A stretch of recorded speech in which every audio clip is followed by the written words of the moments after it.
अब हम शुरू करते हैं जीएस पेपर 2। उत्तर प्रदेश लोक सेवा आयोग का लेटेस्ट यानी कि 2026 का जो सिलेबस है, हालांकि पिछले 3 सालों में 2023 के बाद ये चेंज नहीं हुआ है, लेकिन अभी जो नोटिफिकेशन में लेटेस्ट सिलेबस है उसको हम यहाँ पे देखते हैं।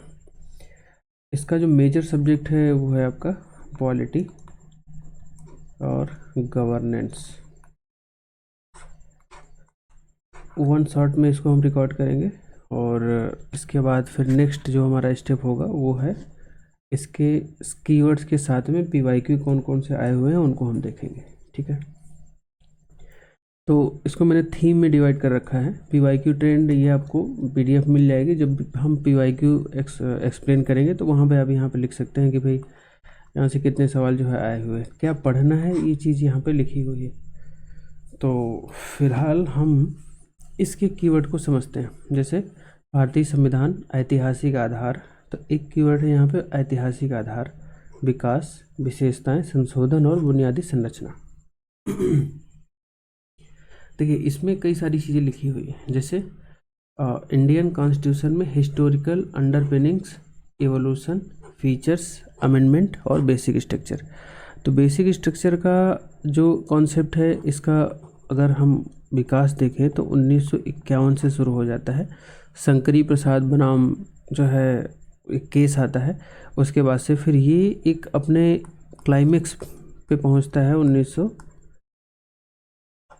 केशवानंद भारती मामले में वाद, है ना। तो इसको हमें देखना होता है और ये किस तरह से इवॉल्व हुआ, ये सब सारी चीज़ें इसकी हमें यहाँ पे पढ़नी है। इंडियन कॉन्स्टिट्यूशन हिस्टोरिकल जो है, जो ऐतिहासिक, तो इसकी भी शुरुआत जो है 1773 में हम देख सकते हैं रेगुलेटिंग एक्ट के साथ।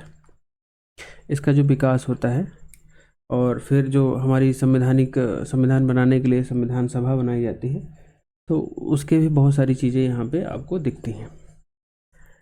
फीचर क्या है हमारे संविधान के, ये हमें यहाँ पे पढ़ना है। अमेंडमेंट कैसे होता है, क्यों होता है।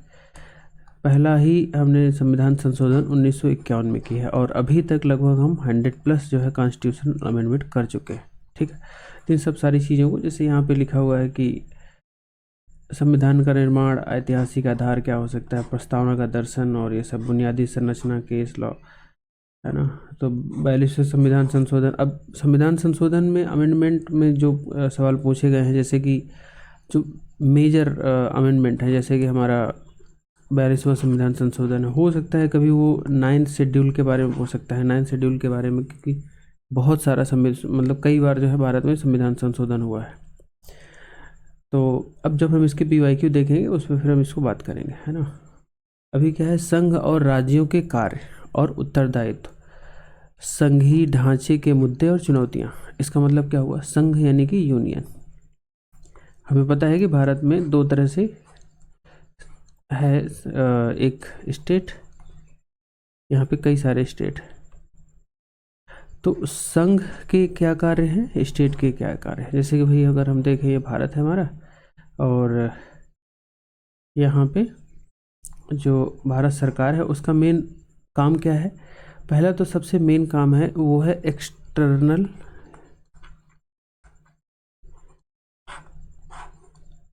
लेवल पे भारत के जितने भी राज्य हैं उनको प्रोटेक्ट करना, है ना। तो ये किसका कार्य हो गया, ये आपका यूनियन का कार्य है। ये स्टेट का कार्य नहीं है कि इंटरनेशनल लेवल पे कुछ भी मतलब इवेंट हो रही है या अपने प्रोटेक्शन के लिए काम करे, स्टेट का काम नहीं है, ये है सेंटर का। इसी तरह से राज्यों के कुछ काम है। जैसे एक मेजर काम क्या है कि जो हमारे पंचायती राज इंस्टीट्यूट है, पंचायती राज इंस्टीट्यूट, उनको ठीक से जो है इम्प्लीमेंट करना है, क्योंकि भाई पंचायतें अगर ठीक होंगी तो ग्रास रूट लेवल पे काम होगा, ग्रास रूट लेवल पे काम होगा तो राज्य का विकास होगा, राज्य का विकास होगा तो यहाँ पे ऑटोमेटिक केंद्र का विकास हो ही जाएगा, यानी कि देश का विकास हो ही जाएगा हमारा। ठीक है, तो ये हमारा इस थीम में इसे पढ़ना है। इसके बाद फिर क्या है यहाँ पे, रिस्पॉन्सिबिलिटी, इशू, चैलेंज। इस चीज़ में फेडरल स्ट्रक्चर में देखिए, जो भारत का संविधान है वो भारत को थोड़ा सा अलग तरह से देता है। मतलब जैसे कि अगर हम बात करें यूरोप में या ब्रिटेन की, तो वहाँ पे एकात्मक शासन है। जबकि जो अमेरिका है वो फेडरल है, संघात्मक है। बट इंडिया थोड़ा सा अलग है। कैसे अलग है कि नॉर्मल कंडीशन में इंडिया एक फेडरल की तरह काम करता है। फेडरल का मतलब यहाँ पे सेंटर है और ये नीचे यहाँ स्टेट है, तो ये अपनी अपनी पावर को यूज करते हैं इन जनरल कंडीशन। बट अगर हम भारत में नेशनल इमरजेंसी लग जाती है, उस समय क्या होगा, उस समय ये जो फेडरल स्ट्रक्चर है ये चेंज हो करके यूनिटरी यानी कि एकात्मक शासन का रूप ले लेता है। तो हमें बस सिर्फ यहाँ पे 2 लाइन का या कीवर्ड है, सिलेबस है। एक तो यूनियन और स्टेट के फंक्शन पढ़ना है, रिस्पॉन्सिबिलिटी और इशू। इशू मतलब प्रॉब्लम क्या है। अभी जैसे कि वन नेशन वन इलेक्शन की बात हो रही है, तो वो भी हमारा कहीं ना कहीं इस पे हम रख सकते हैं। वो क्यों रख सकते हैं, क्योंकि वो इस यहाँ पे आ जाएगा। अभी जैसे हम प्रॉब्लम क्या है कि पूरे साल जो है पूरे देश में मल्टीपल जो है जगह पे चुनाव होते रहते हैं। तो अगर इस तरह का कोई व्यवस्था आती है तो कम से कम एक बार में चुनाव होंगे और फिर उसके बाद जो है आगे चीज़ें चलेंगी। ठीक है। फिर शक्तियों का पृथक्करण, सेपरेशन ऑफ पावर क्या है, between different organ, dispute redressal mechanism और इंस्टीट्यूट। इसका मतलब क्या है, देखिए आपका जो कार्यपालिका है ये ऐसे हम मान लेते हैं, ये है हमारी विधायिका यानी कि एग्जीक्यूटिव, सॉरी लेजिस्लेचर, इसी के अंदर है कार्यपालिका, और ये है हमारी जुडिशरी। तो इन सब के काम बटे हुए, सबको अपना काम करना है। बट कई बार क्या होता है कि जुडिशरी विधायिका के कार्य में घुस जाती है। कई बार जो है क्या होता है, जो आपकी कार्यपालिका है वो विधायिका को डिस्टर्ब करती है। तो इस तरह से इन सब के, और ये हमारा आर्टिकल 15 में दिया हुआ है सेपरेशन ऑफ पावर। तो यहाँ पे separation of power between organ, organ मतलब है सरकार के, कार्यपालिका, विधायिका और न्यायपालिका। तो ये देखना है। डिस्प्यूट अगर कुछ हो जाता है तो उसको कैसे हम एड्रेस करते हैं। ठीक है, तो इसको हमें यहाँ पे पढ़ना है। और इंस्टीट्यूशन जो संस्थान है उन सब के बारे में यहाँ पे हमें देखना है। तो अंगों के बीच में पृथक्करण, separation of power between executive versus judiciary. Judicial activism क्या होता है, जुडिशियल एक्टिविज्म ये होता है कि मतलब जो सरकार है जिसका मेन काम है कानून बनाना, वो जब कानून नहीं बनाती है किसी चीज़ में, तो कई बार क्या होता है कि न्यायपालिका को उस पर्टिकुलर मुद्दे पे कानून बनाना पड़ता है। ठीक है, तो यहाँ पे क्या है, न्यायपालिका है तो एक्टिव है, तो उसी को हम बोल देते हैं जुडिशियल एक्टिविज्म। ठीक है, बाकी हम इसको जब पढ़ेंगे, डिटेल में पढ़ेंगे तो फिर वहाँ पे ठीक से देखेंगे, अदरवाइज वीडियो बहुत लंबे हो जाएंगे। फिर विधायिका पर जो है control, parliamentary control over executive, PIL, ये सब सारी चीज़ें कैसे क्या है तो उसको भी देखेंगे। फिर थीम 4 है हमारा संवैधानिक जो योजनाओं की, सॉरी यहाँ पे योजना मतलब वो नहीं है, कुल मिला के ये है कि हमें इंडिया को इंग्लैंड और USA मैक्सिमम यहीं से सवाल आते हैं। ठीक है, तो ये लिखा हुआ है कंपेरिजन ऑफ इंडियन कॉन्स्टिट्यूशन इसकी मेजर डेमोक्रेटिक कंट्री। तो यहाँ पे मेजर डेमोक्रेटिक कंट्री देखिए, रसिया तो है नहीं, ना चाइना है उस तरह से। ठीक है, ये मैक्सिमम किस पे बात करते हैं, या बहुत ज़्यादा हो गया तो अफ्रीका और कनाडा, ये 3 से 4 ऐसे देश हैं जहाँ पे इनके संविधान को और हमारे संविधान को कंपेयर करके पढ़ना होता है। फ्रांस को भी हम देख सकते हैं, जो मॉडर्न जो है डेमोक्रेटिक नेशन है, यहाँ पे लिखा हुआ है डेमोक्रेटिक कंट्री। तो अगर आप सिर्फ इतना पढ़ लेते हैं एक टेबल बना के, इसको मतलब इसका 1 पेजर नोट्स भी बहुत आराम से बनाया जा सकता है। यहाँ पे आपको इंडिया का नाम लिख देना है, इधर अमेरिका, या ऐसे करके 2 पेज का बना के यहाँ से ऐसे टेबुलर फॉर्म में इसको बनाया जा सकता है। तो आराम से मेंस में यहाँ पे 2 पेज के इस नोट्स में हम पूरा हमारा काम हो जाएगा। फिर संसद और राज्य विधायिका, संरचना, कार्यप्रणाली, संचालन, शक्तियाँ और विशेष अधिकार, मतलब पार्लियामेंट और स्टेट लेजिस्लेचर। अभी ऊपर हमने क्या देखा था, सबसे पहले देखिए उसी चीज़ को मतलब बार बार करके दे रहा है। जैसे यूनियन लिखा था ना, फिर स्टेट लिखा था, फिर थोड़ी मतलब जो अगली थीम थी वो थी आपका सेपरेशन ऑफ पावर। यहाँ भी क्या है भाई, यूनियन किस तरह से काम करेगा, सीधे सीधे तो काम करता नहीं है, तो वो पार्लियामेंट के थ्रू काम करता है। इसी तरह से स्टेट किससे काम करेगा, स्टेट लेजिस्लेचर के माध्यम से काम करेगा, है ना। तो बस इन्हीं के जो संरचना है ये कैसे बनते हैं, पार्लियामेंट में क्या होता है, तो हमारी संसद कैसे बनती है, जैसे कि लोकसभा हो गई, फिर राज्यसभा हो गई, यहाँ पे प्रेसिडेंट हो गए, ठीक है ना। इसके बाद जो है इनके कार्य क्या हैं, ये तो संरचना हो गई, कार्य प्रणाली किस तरह से काम करते हैं। भाई कोई भी चीज़ लोकसभा में पास होती है, राज्यसभा में भी उसमें अप्रूवल दिया जाता है, इसके बाद वो राष्ट्रपति के पास जाती है। तो यहाँ से ये स्टार्ट होता है बिल के माध्यम से, और ये बाद में फिर क्या बन जाता है, एक्ट बन जाता है, बस सिंपल सा। इसके बाद जो है इसकी संचालन ये चलता है। कंडक्ट ऑफ बिजनेस, मतलब कंडक्ट ऑफ बिजनेस का मतलब ये है कि जो हमारी संसद है वो किस तरह से चलती है।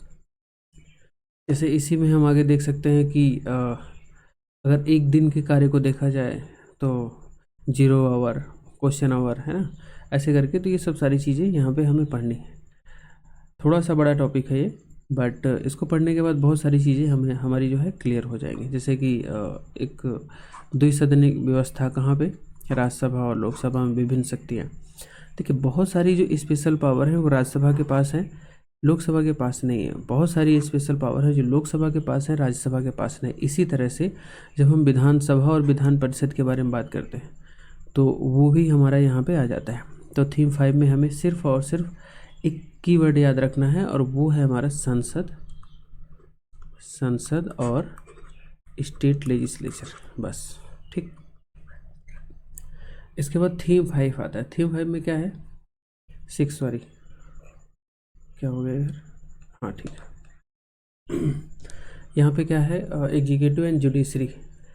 अब फिर से इसको थोड़ा सा अलग दिया हुआ, जैसे कि कार्यपालिका और न्यायपालिका, संरचना, संगठन, मंत्रालय, विभाग और प्रेशर ग्रुप। दबाव समूह मतलब प्रेशर ग्रुप, ये एक अलग कीवर्ड है, ठीक है। प्रेशर ग्रुप का कई तरह से फॉर्मल भी होते हैं, इनफॉर्मल भी होते हैं। जैसे कि अभी कुछ आंदोलन हुए हैं भारत में, तो ये क्या है, इनफॉर्मल है, देखिए इनका कोई बहुत एक कह लें ऑर्गेनाइज फॉर्म में नहीं होता है। एक संगठन बनता है और वो सरकार पे उसकी पॉलिसी बनाने के लिए दबाव डालता है, तो यही है प्रेशर ग्रुप।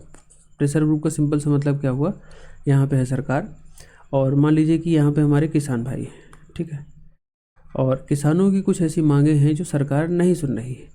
तो फिर क्या करेगी, प्रेशर ग्रुप जो है अपने लोगों के माध्यम से सरकार पे दबाव बनाएगी। उसके बाद में नहीं सरकार सुनती तो फिर क्या होता है, आंदोलन होता है। और जो किसान आंदोलन है वो इसी तरह का आंदोलन है। बहुत सारे जो प्रेशर ग्रुप है वो डिप्रेस क्लास को रिप्रेजेंट करते हैं, महिलाओं को करते हैं, है ना। अलग अलग प्रेशर ग्रुप यहाँ पे बने होते हैं। तो यहाँ पे लिखा है एग्जीक्यूटिव एंड जुडिशरी स्ट्रक्चर किस तरह से बनती है, ऑर्गेनाइजेशन, फंक्शनिंग क्या है, मिनिस्टर, डिपार्टमेंटल, ये सब सारी चीज़ें यहाँ पे हमें पढ़ना है। इसके बाद जो है रोपा। रोपा मतलब रिप्रेजेंटेशन ऑफ पीपल एक्ट। एक कीवर्ड है यहाँ पे, एक ही चीज़ है, और ये 2 पेज का इसका नोट्स बना के हम इसको देख सकते हैं। जैसे कि भाई अब भारत में चुनाव होना था, इससे पहले तो इस तरह से बड़े लेवल पे कभी चुनाव हुए नहीं। तो लोगों ने कहा कि भाई पूरा संविधान तो बन गया है, सब कुछ ठीक है, बट चुनाव होगा किस तरह से। तो फिर यहाँ पे एक एक्ट लेके आया गया, और उस एक्ट का नाम है आरपीए। ये 1950 और 51 के जो एक्ट हैं उनको हमें यहाँ पे देखना होता है, विशेषताएं और कानूनी प्रावधान, ठीक है। फिर चुनाव से संबंधित जो कुछ बदलाव हुए, जैसे वीवीपैट का जो है लाना, चुनावी बॉन्ड का लाना, राजनीतिक वित्त पोषण में ट्रांसपेरेंसी होनी चाहिए, इन सब सारी चीज़ों पे मुद्दे पे हम यहाँ पे काम करेंगे। यानी कि ये रोपा एक्ट जो है 1950 और 51, इसको 2 पेज में नोट्स बन जाएगा। और इसके साथ ही जो चुनाव से संबंधित और भी बहुत सारी जो रिकमेंडेशन है, जैसे गोस्वामी समिति है, उसने क्या कहा था, इलेक्शन कमीशन के ऊपर चैलेंजेस क्या क्या हैं, है ना, MCC moral code of conduct है, इस पे हमें बात करनी है। तो इस तरह से हम देखेंगे चुनाव से संबंधित है हमारा क्या, थीम 7। इसके बाद फिर हम आते हैं थीम 8 पे, और ये क्या है, constitutional post, appointment of various post, power, responsibility. कुछ नहीं यहाँ पे, इसको भी हम मेंस के लेवल पे एक टेबल के माध्यम से कर सकते हैं। देखिए यहाँ पे मेंस में और प्री में जो क्वेश्चन आते हैं उसका दायरा थोड़ा अलग होता है, मतलब अलग तरीके से पूछता है। अगर मैं इसकी प्री की नोट्स बनाऊंगा तो वो दूसरी तरह से बनेगी, मेंस की दूसरी बनेगी। जैसे हम मेंस की अगर बात करें तो मैं एक यहाँ पे जैसे कैग रख देता हूँ, ठीक है। यहाँ पे आपका यूपीएससी हो गया, यहाँ हम अटॉर्नी जनरल को रख देते हैं।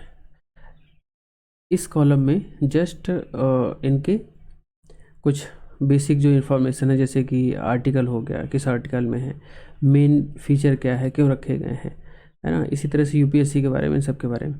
बट यहाँ पे ये जो टेबल है ये थोड़ी सी बड़ी टेबल बनेगी। इनके बारे में 3 चीज़ें हमें लिखनी है। पहला तो इनका रोल क्या है, दूसरा जो है इनके साथ जो इनका रोल है, जैसे कि चुनाव आयोग है तो चुनाव आयोग का रोल क्या है, किस तरह से काम कर रहा है। और दूसरा जो है हम यहाँ पे देखेंगे कि प्रॉब्लम क्या है। सबसे ज़्यादा अगर कोई सवाल पूछा जाता है तो यही पूछता है कि समस्या क्या है, इनके काम को लेकर के समस्या क्या है। और फिर थोड़ा सा यहाँ पे हमें बताना है कि भाई ऐसे से ऐसे हो जाना चाहिए, बस ख़त्म। तो ये टेबल जो है आपका पूरा मेंस का यहाँ पे कवर करवा देगी, ठीक है। जैसे लिखा हुआ है कॉन्स्टिट्यूशनल एंड स्टैट्यूटरी बॉडी, चुनाव आयोग, वित्त आयोग, अन्य निकायों, इनके जो अधिकार हैं और रिस्पॉन्सिबिलिटी है। फिर जो अर्धन्यायिक निकाय, जैसे कि राष्ट्रीय मानवाधिकार।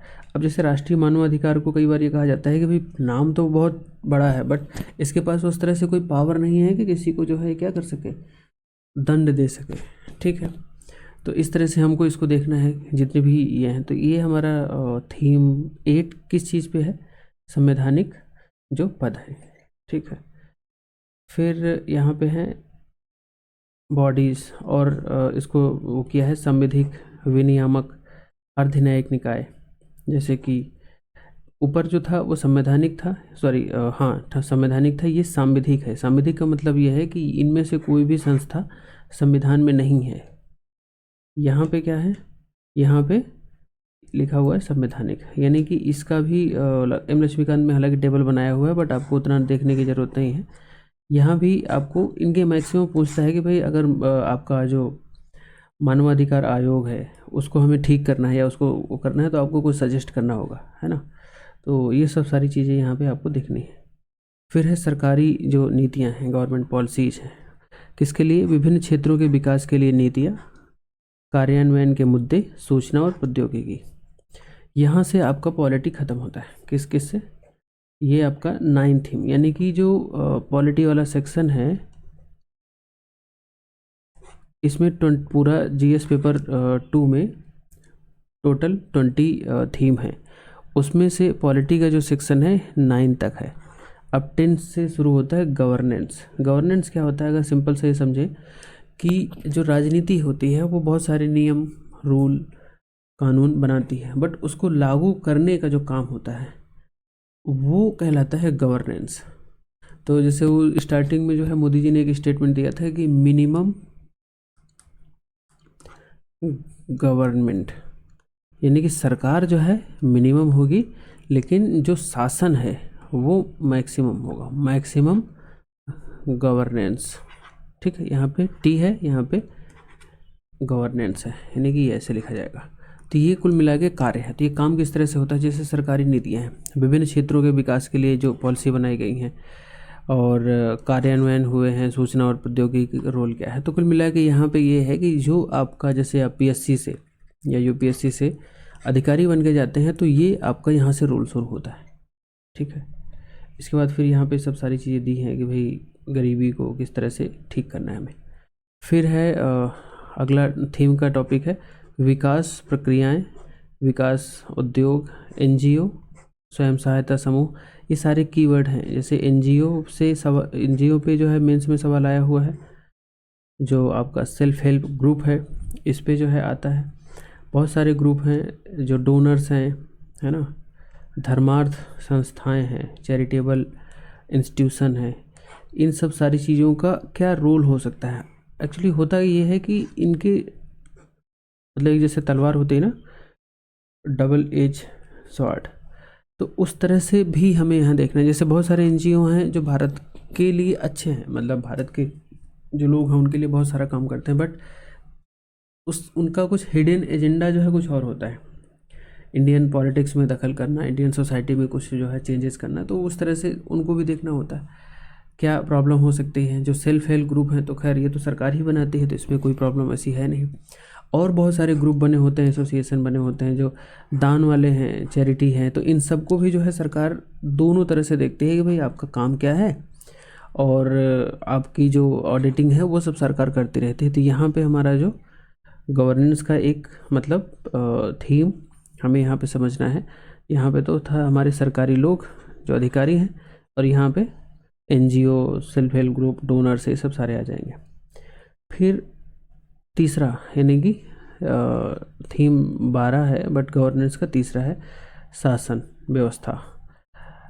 शासन व्यवस्था कि कहीं भी हो, किसी भी देश की हो, अगर वो ट्रांसपेरेंट नहीं है, पारदर्शिता नहीं है, जैसे कि अभी बहुत सारे ऐसे मुद्दे चल रहे हैं, ये अगर हम बात करें पीएम केयर फंड वाला जो मामला था, उस पर भी अभी तक कुछ क्लियर सब सरकार जो है बता नहीं रही कि कितना पैसा आया, कहाँ गया। ठीक है, तो ये पारदर्शिता होनी चाहिए, जवाबदेही होनी चाहिए। ई गवर्नेंस क्या होता है? देखिए, गवर्नेंस में ई लगा दो, यानी कि जो पहले सरकार शासन चला रही थी अब वो इलेक्ट्रॉनिक फॉर्म पे हो गया। जैसे कि मान के चलते हैं कि पहले प्रधान था, प्रधान से कहा जाता था कि भाई आपको ये काम करना है, तो ये गवर्नेंस हो गया। बट अब कहा जा रहा है कि आपको नरेगा में जितने भी लोग काम कर रहे हैं, ठीक है, उनकी फ़ोटो क्लिक करके आपको सरकारी वेबसाइट पे अपलोड करना है। तो ये हो गया गवर्नेंस का एक तरह से इलेक्ट्रिफिकेशन कर दिया गया है, यानी कि यहाँ पे आपको इलेक्ट्रॉनिक फॉर्म में चीज़ों को रखना है, देना है, बताना है। ठीक है, तो इसके ई गवर्नेंस के जो है अनुयूज क्या है, मॉडल क्या है, सफल क्या है, सीमाएं क्या है। अब सीमाएं क्या है? भारत जैसे देश में जहाँ पे अब जैसे अगर हम बात करें ई गवर्नेंस को एग्रीकल्चर में लेके आने की, है ना, तो मैक्सिमम एग्रीकल्चर के लिए क्या कर सकता है कि भाई ड्रोन के माध्यम से आप जो है बहुत सारी इंफॉर्मेशन ले सकते हैं कि खेत में पानी की व्यवस्था ऐसे होनी चाहिए, वैसे होनी चाहिए। बट अगर हमारे पास इरिगेशन व्यवस्थाएं ही नहीं है तो फिर वो ऑनलाइन होने का कोई सेंस बनता नहीं। इसी तरह से अगर हम देखें बाढ़, सूखा, ये सब सारी चीज़ें आ जाती है, तो यहाँ पे एक ठीक ठाक जो है इंश्योरेंस की व्यवस्था होनी चाहिए, वही नहीं है तो फिर ई गवर्नेंस क्या ही कर लेगा। तो कुल मिला के इस तरह से हमें यहाँ पे इसकी जो लिमिटेशन देखनी है, संभावनाएं क्या हो सकती हैं, संभावनाएं यही हैं जो हमें देखना है कि जहाँ जहाँ पे प्रॉब्लम है और क्या कर सकता है। ई गवर्नेंस का मतलब ऐसा नहीं है कि सब कुछ ठीक कर देगा, बट जैसे कि करप्शन के लिए बहुत ठीक है। जैसे अभी बहुत सारे जो लोग जॉब में हैं, तो क्या होता है पहले, मतलब अभी जब तक ये इंटरनेट नहीं था, इंटरनेट से पहले क्या होता था कि मैक्सिमम जो है चीज़ें पता नहीं होती थी कि किस तरह से चल रही। बट अभी ई गवर्नेंस अगर आता है, इसको हम ठीक से इम्प्लीमेंट करते हैं तो हम जो लीकेज है ना, जो भी लीकेज है उनको हम रोक सकते हैं, यानी कि करप्शन को रोका जा सकता है। तो ये वहाँ के लिए बहुत अच्छा है। सिटीजन चार्टर, ये एक ऐसा टॉपिक है जो लोगों को ही नहीं पता होता कि ये क्या होता है, जबकि मतलब जितने भी हमारे सरकारी इंस्टीट्यूट हैं वहाँ पे ये सिटीजन चार्टर आपका मिलता है, मिलेगा। मतलब कि आपकी क्या राइट है, आपके साथ किस तरह से जो है सरकार पार्टिसिपेट करेगी, तो ये सब सारी चीज़ें लिखी होती है, बट ये कहीं मिलता नहीं है। तो यहाँ पे ट्रांसपेरेंसी, जवाबदेही, संस्थागत, तो ये सब सारी चीज़ें। तो कुल मिला के जो हमारा थीम 9 था, ये है सॉरी थीम 10, सरकारी नीतियाँ, ये सब सारा कुछ, तो इनको किस तरह से हम यूज करेंगे ये यहाँ पे लिखा हुआ है। ई गवर्नेंस के माध्यम से ट्रांसपेरेंसी होनी चाहिए, अकाउंटेबिलिटी होनी चाहिए। तो कई बार ये भी पूछ लेता है कि ट्रांसपेरेंसी और अकाउंटेबिलिटी में क्या अंतर है। तो ये वाला जो सिलेबस है आपका बहुत सारा जीएस पेपर 4 से मिलता है। ठीक है, वहाँ पे एथिकल जो पैरामीटर है उनके आधार पे हम देखते हैं। फिर वही चीज़ है कि रोल ऑफ सिविल सर्विसेज, लोकतंत्र में सिविल सेवाओं की भूमिका क्या है। 2 पेज का या 1 पेज का नोट्स बनेगा, बस यही, इसी को हमको बार बार उलट पलट करके लिखना है। जैसे कि जो मतलब सिविल सर्विस सर्वेंट है उससे हम क्या मतलब क्या उम्मीद रखते हैं। उम्मीद वो ये है कि भाई वो ना इधर जाएगा और ना ही इधर जाएगा, वो न्यूट्रल रहेगा। सिविल सर्वेंट का सबसे बड़ा रोल यहाँ पे ये है कि वो चीज़ों को उसी तरह से देखेगा जिस तरह से हैं। तो सिविल सेवाओं में जो है एक क्या तटस्थता, न्यूट्रलिटी, सत्यनिष्ठा, गैर तरफदारी, है ना, ये सब सारी चीज़ देखना है। तो यही आपका जीएस पेपर 4 में है। तो थोड़ा सा जब भी हम इसको पढ़ेंगे या सिलेबस को देख रहे होते हैं तो जीएस 4 के सिलेबस को भी इसके साथ देखते चले जाना है, क्योंकि जब भी आप जीएस 4 का सिलेबस वहाँ पे कुछ लिखेंगे, आंसर लिखेंगे, तो अगर आप यहाँ से कुछ ऐड कर मतलब कोई कंटेंट उठाएंगे तो वो आपका आंसर जो है रिच ही होना है। ठीक है। तो ये हमारा 10 11 12 13 3 मतलब 4 सॉरी 10 11 12 13 4 थीम में हमने क्या देख लिया, गवर्नेंस। अब हम देखते हैं सामाजिक न्याय यानी कि सोशल जस्टिस। ये हमारा एक तरह से कहें कि तीसरा पार्ट है इस सिलेबस का, है ना। सोशल जस्टिस में क्या है, इसको मतलब इस पेपर को पूरा अगर ठीक से हम देखें तो सरकार को हमें समझना है, सरकार कैसे काम करती है ना। सरकार को हमने कब समझ लिया, सरकार को हमने समझा पॉलिटी में, सरकार काम कैसे करती है, ये बात हमने समझा कहाँ पे, गवर्नेंस पे। अब हमें ये देखना है कि भाई ये जो दोनों लोग हैं ये काम किसके लिए करेंगे, तो ये काम करेंगे समाज के लिए, है ना। तो वही आता है सोशल जस्टिस। तो सोशल जस्टिस में क्या है हमारा, जो कल्याणकारी योजनाएं, वेलफेयर स्कीम गवर्नमेंट लेके आती है। सेंटर और स्टेट की जो आबादी है जो अति संवेदनशील है, यानी कि बहुत सारे लोग हैं, जैसे कि हमारे ट्राइब हो गए, ट्राइब्स हो गए, ओल्ड एज पीपल हो गए, वीमेंस हो गई, चिल्ड्रेन हो गए, डिसेबल लोग हो गए, SC ST हो गए। तो इस जो अति संवेदनशील हैं, यानी कि यहाँ पे इनको ज़रूरत है किसके लिए, कल्याणकारी योजनाएं, वेलफेयर जो है योजनाएं लेके आए। और इनका प्रदर्शन कैसे रहा, इन अति संवेदनशील वर्गों की सुरक्षा और बेहतरी के लिए जो है तंत्र क्या किया जाएगा, गठित, और कानून और संस्थाएं इन सब का वो किया जाएगा। बेटर प्रोटेक्शन एंड बेटरमेंट, मतलब प्रोटेक्शन एंड बेटरमेंट। तो कुल मिला के इससे हमें क्या समझ में आया कि जो भी सरकार योजनाएं लेके आती है, और ये काफ़ी बड़ा मतलब टॉपिक है। तो जैसे कि अगर हम बात करें अभी एक योजना की, तो वो है हमारा प्रधानमंत्री स्वास्थ्य कुछ ऐसे करके, आयुष्मान भारत, सॉरी, हाँ। तो आयुष्मान भारत योजना क्या है, आयुष्मान भारत योजना ये है कि जिनके पास पैसा नहीं है ना, वो APL या BPL में आते हैं, तो या अंत्योदय में आते हैं, तो उनके लिए सरकार जो है 5 लाख रुपए किसी भी अस्पताल में इलाज करवाने के लिए क्या है, पैसा देती है, ठीक है।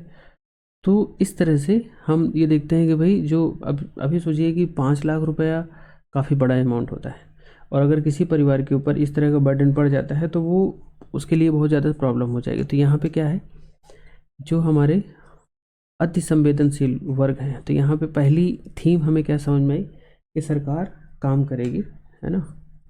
यहाँ पे हमारी सरकार, जो हमने ऊपर देखा था पॉलिटी वाले सेक्शन में, अब वो यहाँ पे हमें दिखाना है कि टारगेट देना है कि भाई करना क्या है सरकार को, है ना।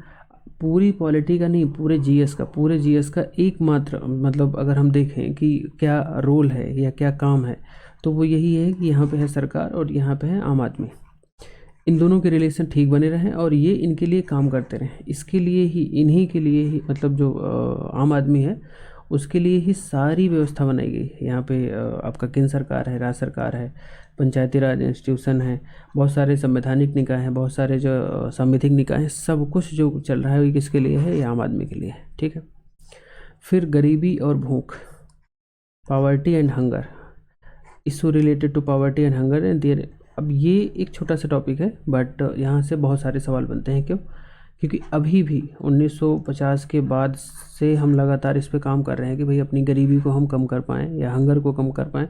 तो ठीक है, भूख का तो बहुत ज़्यादा उस तरह से अब सीवियर कंडीशन नहीं है जैसे 1950 के आसपास थी, बट गरीबी अभी भी बहुत ज़्यादा है। और उसमें भी जो है देखें तो MPI, multi dimensional, sorry multi dimensional poverty, मतलब बहुत सारे ऐसे कारक हैं कि जहाँ पे हम अभी भी फेल कर रहे हैं। जैसे कि भारत में गरीबी और भूख के जो मेन फंडामेंटल कारण क्या हैं, ठीक है, सुधार कैसे हो सकता है, प्रगति का मूल्यांकन, ये सब सारी चीज़ें यहाँ पे हमें देखना है। तो इसको अगर जिस तरह से मैं बता रहा हूँ, अगर आप कुछ ना करके एक टेबल बना करके यहाँ पे थीम 1 2 3 4 5 6 करके, और यहाँ सिर्फ लिखते जाएं कि भाई यहाँ पे इस वाले सिलेबस पे हमें पढ़ना क्या है, तो ये काम जो है बहुत आसान हो सकता है। जैसे ये वाला हमारा थीम 15 में क्या पढ़ेंगे, सिंपल सा यहाँ पे हम poverty and hunger,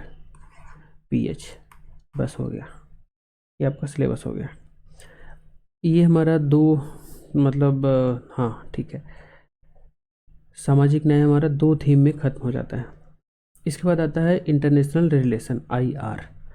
IR Bharat और पड़ोसी, भारत के अपने पड़ोसी देशों के साथ संबंध। देखो ये हमारा भारत देश है ना, इसके साथ जो जैसे मैरीटाइन जो सीमा साझा करता है हमारा श्रीलंका है, इधर जो है हमारा म्यांमार, ये बांग्लादेश, चाइना, इधर पाकिस्तान, इन सब की रिलेशन भारत की जो इंटरनल पॉलिटिक्स है उसको कई बार बहुत प्रभावित कर देते हैं। जैसे अगर हम यहाँ पे रोहिंग्या इशू देख रहे थे, अगर रोहिंग्या इशू बढ़ता है तो वो हमारे लिए नॉर्थ ईस्ट के लिए प्रॉब्लम हो जाती है। इधर पाकिस्तान में कोई प्रॉब्लम होती है तो ये जम्मू कश्मीर वाला जो रीजन है यहाँ पे प्रॉब्लम हो जाती है। अगर श्रीलंका में कुछ दिक्कत होती है तो यहाँ तमिल इशू बढ़ जाता है। ठीक है, इधर मालदीव में अभी कुछ मुद्दा हुआ था तो वो लक्षद्वीप या फिर इंडिया के इस वाले पार्ट में, केरला में, ये सब सारी चीज़ थोड़ा सा इशू होता है। तो कुल मिला के ये है कि, और इधर अभी जैसे यहाँ पे कुछ नेपाल का और चाइना का एक ग्रुपिंग बन रही थी, तो उसकी वजह से भारत में क्या इम्पैक्ट हो सकता है वो भी हमें यहाँ पे देखना है। तो कुल मिला के ये है कि जो हमारे पड़ोसी हैं जिनसे हमारी सीमा साझा होती है, वो चाहे समुद्री सीमा हो या लैंड सीमा हो, उनके हमारे साथ जो रिलेशन है उसका इंडिया पे इम्पैक्ट होता है। इस वजह से हमको इसको पढ़ना होता है। तो भारत और पड़ोसी लिखा हुआ है, ठीक है। तो IR में हमें ध्यान देना है कि थीम जो पहली है भारत और पड़ोसी है, तो ये आपको टेबल में लिख लेना। इसके बाद क्या लिखा है, थीम 17 में है द्विपक्षीय और क्षेत्रीय और वैश्विक समूह। द्विपक्षीय मतलब बायलेटरल, जैसे कि भारत किसी के साथ अपने रिलेशन, जैसे कि मान लीजिए USA हो गया, ईरान हो गया, आपका रसिया या UK जो भी है, तो यहाँ पे द्विपक्षीय संबंध हो गए। क्षेत्रीय संबंध का मतलब क्या होता है, क्षेत्रीय और जो वैश्विक समूह, जैसे क्षेत्रीय समूह में हम अगर, हालांकि अब तो बढ़ रहा है इसका भी काफ़ी तारा, जैसे ब्रिक्स है ना, जबकि स्टार्टिंग बहुत छोटे लेवल पे हुआ था, जैसे बिम्स्टेक हो गया आपका, बिम्स्टेक हो गया, ब्रिक्स हो गया। इसके बाद सार्क को भी हम क्षेत्रीय ग्रुप में रख सकते हैं। तो ये किस तरह से इंडिया के मतलब इंडिया के लिए बेनिफिट। अच्छा, IR में एक चीज़ हमें देखना है कि सबसे पहली बात तो ये है कि इससे समस्या क्या हो रही है, किसी भी चीज़ से भारत को समस्या क्या हो रही है और वो उससे भारत को फ़ायदा क्या होगा। जैसे कि अभी ईरान में प्रॉब्लम हो गई तेल की, तो इसका इम्पैक्ट भारत पे हुआ। तो ये यहाँ पे एक सवाल मेंस के लेवल पे कि भाई जो हमारे पास ऑयल है, तेल है, इसकी जो समस्या हो रही है, तो इसके लिए हमारे पास और ऑप्शन क्या हो सकते हैं, इस तरह से कुछ सवाल बना सकता है। तो इसी तरह से ये लिखा हुआ है क्षेत्रीय और वैश्विक समूह। अभी वैश्विक समूह क्या है, जैसे WHO हो गया, बड़े बड़े लेवल, UNO हो गया, है ना, यूनाइटेड नेशंस का जो ये पूरा समूह है। इसी तरह से जो वर्ल्ड बैंक हो गया, तो इनको भारत से संबंधित जो और भारत के हितों को प्रभावित करने वाले समूह, इसके अलावा भी कई सारे ऐसे, जैसे कि यहाँ पे क्वाड है, G20 है, एक्ट ईस्ट जो पॉलिसी है, बिम्स्टेक जो है, ये क्या है, ये हमारा यहाँ पे जो बे ऑफ बंगाल है, इसके आसपास के जो देश हैं वो इसके मेंबर हैं। तो इंटरनेशनल लेवल पे ये भारत के हितों को किस तरह से प्रभावित करते हैं, ये हमें देखना है। वैश्विक राजनीति में जो है भारत के हितों को विकसित और विकासशील देशों की नीतियाँ, राजनीति का प्रभाव, तो ये इसका मेन थीम है इंडियन डायस्पोरा। इंडिया के इंटरेस्ट के लिए और इंडियन डायस्पोरा के इंटरेस्ट के लिए, ये इसमें से UPSC में कई बार सवाल पूछा है। भारतीय जो लोग हैं भारत के बाहर रहते हैं तो उनको क्या बोलेंगे, भारतीय प्रवासी। तो वो भारत के लिए क्या, उनका रोल क्या है। एक तो ठीक है, रेमिटेंस तो है, वो तो हम समझ रहे हैं, बट और क्या रोल हो सकता है कि भारत के लिए कुछ पॉलिसी फ्रेमिंग में भी वो मदद कर सकते हैं क्या। जैसे ऋषि सुनक को बनाया गया था ब्रिटेन का प्रधानमंत्री, तो लोगों ने कहा कि हाँ ये भारत का है, तो बहुत सारी ऐसी पॉलिसी लेके आएगा जो भारतीयों के लिए ठीक होंगी। तो इस तरह से जो इंडियन डायस्पोरा है, दुनिया के जिस जिस देश में भी रह रहा है, वो भारत के हित के लिए या इंटरेस्ट के लिए किस तरह से काम करता है, ये यहाँ पे हमें देखना होता है। Global politics, effect of policies और पॉलिटिक्स, मतलब जैसे कि यहाँ पे मैं बात करूँ डोनाल्ड ट्रम्प की, वो वीज़ा की जो पॉलिसी है अभी वो उसने कुछ चेंज किया था, तो उसका भारत पे क्या इफ़ेक्ट होगा, पहले तो ये हमें देखना है। और राजनीति, यानी कि पॉलिसी और पॉलिटिक्स दोनों अलग चीज़ें हैं। पॉलिसी मतलब जैसे मान लीजिए उसने बना दिया कि भाई जो वीज़ा है उसके लिए हम ऐसे ऐसे क्राइटेरिया रखते हैं, तो ये उसकी पॉलिसी हो गई। और पॉलिटिक्स में वो कुछ उल्टा सीधा बोलता रहता है ऑफ डेवलपमेंट और डेवलपिंग, मतलब जैसे कि मान लीजिए अमेरिका का ही एग्जांपल हम ले, तो उसकी जो राजनीति है वो किस तरह से चलती है, वो एक कंट्रोलिंग पॉलिसी को लेके चलता है। मतलब वो उसको ऐसा चाहिए कि भारत भी मेरे कंट्रोल में रहे, पाकिस्तान भी मेरे कंट्रोल में रहे, है ना। तो इस तरह से जो राजनीति होती है वर्ल्ड लेवल पे, उसका भारत के विकास में या भारत के इंटरेस्ट में क्या रोल हो सकता है, ये चीज़ें हमें यहाँ पे देखनी होती। फिर अंतर्राष्ट्रीय संस्थान है, इससे काफ़ी सारे सवाल आते हैं प्रीलिम्स में भी। इंटरनेशनल जो ऑर्गेनाइजेशन है, इंस्टीट्यूशन है, जैसे कि महत्वपूर्ण अंतर्राष्ट्रीय संस्थान संरचना और उनके मैंडेट्स क्या हैं। तो बस इसमें सिंपल से यही है, जैसे WHO हो गया, IMF हो गया, आपका UN हो गया, यूनाइटेड नेशंस सिक्योरिटी काउंसिल। तो इसमें जैसे बहुत सारा जो है प्रॉब्लम है अभी वीटो को लेकर के। इसके जो लोग हैं उनको बढ़ाना है कि भाई जो परमानेंट मेंबर है उसकी सीटें बढ़ाई जाएं। अभी ईरान और जो अमेरिका का जो मतलब कॉन्फ्लिक्ट था, इस पे UNO कुछ उस तरह से बहुत मतलब ठीक से कुछ कर नहीं पाया, तो इस पे भी सवाल बन सकता है ना। WHO या WHO का तो बहुत हाईलाइटेड था वो कोविड वाले टाइम पे, बट अभी जब से ये युद्ध चल रहा है तो यहाँ पे UNO यानी कि यूनाइटेड नेशन ऑर्गेनाइजेशन पे सवाल बनने के चांसेस ठीक ठाक। फिर यहाँ पे आता है करंट अफेयर्स का जो है, समसामयिक जो मामले हैं राष्ट्रीय अंतर्राष्ट्रीय और समसामयिक महत्व के, करंट, रीजनल, नेशनल और इंटरनेशनल, इन सब मुद्दों को हमें यहाँ पे देखना है। तो कुल मिला के सिलेबस लग रहा है कि हाँ बहुत सारा है, बट अगर हम ठीक से इसको देखें, 1 पेजर नोट्स बना के देखें, तो मुझे लगता है कि मैक्सिमम 50 से 60 पेज में या मैक्सिमम 100 पेज में इस पूरे GS पेपर 2 को हम कवर कर सकते हैं, क्योंकि यहाँ पे बहुत चीज़ें बहुत ज़्यादा क्लियर दी गई। जैसे अब यहाँ पे लिखा हुआ है सिविल सेवाएं लोकतंत्र में इनका रोल क्या है। तो इसमें रोल क्या है, अब हमें इसको किस तरह से लिखना है, हमें पॉजिटिव रोल भी दिखाने हैं, है ना। रोल का मतलब निगेटिव भी हो सकता है, कहाँ कहाँ पे। अब उसमें हम जो रिपोर्ट है कि जो ब्यूरोक्रेट्स हैं या सिविल सेवा में आने वाले लोग हैं वो कितने करप्ट हैं, अगर वो ये चीज़ें ठीक से करते हैं तो क्या होता है, नहीं करते हैं तो क्या होता है, सब सारी चीज़ें यहाँ पे आए। तो मैक्सिमम 2 पेज में ये कवर हो जाएगा। इसी तरह से जो हमारा ये गवर्नेंस वाला पार्ट है, तो यहाँ पे कई सारे वो हैं, जैसे कि सबसे पहले तो गवर्नेंस के बारे में एक कीवर्ड है, सिटीजन चार्टर, दूसरा है ट्रांसपेरेंसी। तो इनको मैक्सिमम 5 से 6 पेज में ये वाला टॉपिक आराम से किया जा सकता है। NGO, self help group, donors, इसको भी इसी तरह से। तो कुल मिला के हर चीज़ बहुत ज़्यादा क्लियर लिखी हुई है, मतलब सिलेबस ऐसा नहीं लिख दिया कि गवर्नेंस आपको पढ़ना है। तो मुझे लगता है कि इसको इस तरह से किया जा सकता है। तो ठीक है, मिलते हैं अगले पेपर के सिलेबस में GS 3 में। एक बार ये पूरा कंप्लीट होता है फिर हम क्या करेंगे, जो इनसे सवाल आए हुए हैं, जैसे कि अगर हम देखें कि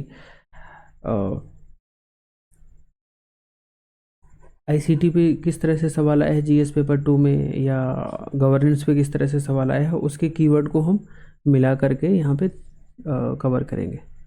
थैंक यू।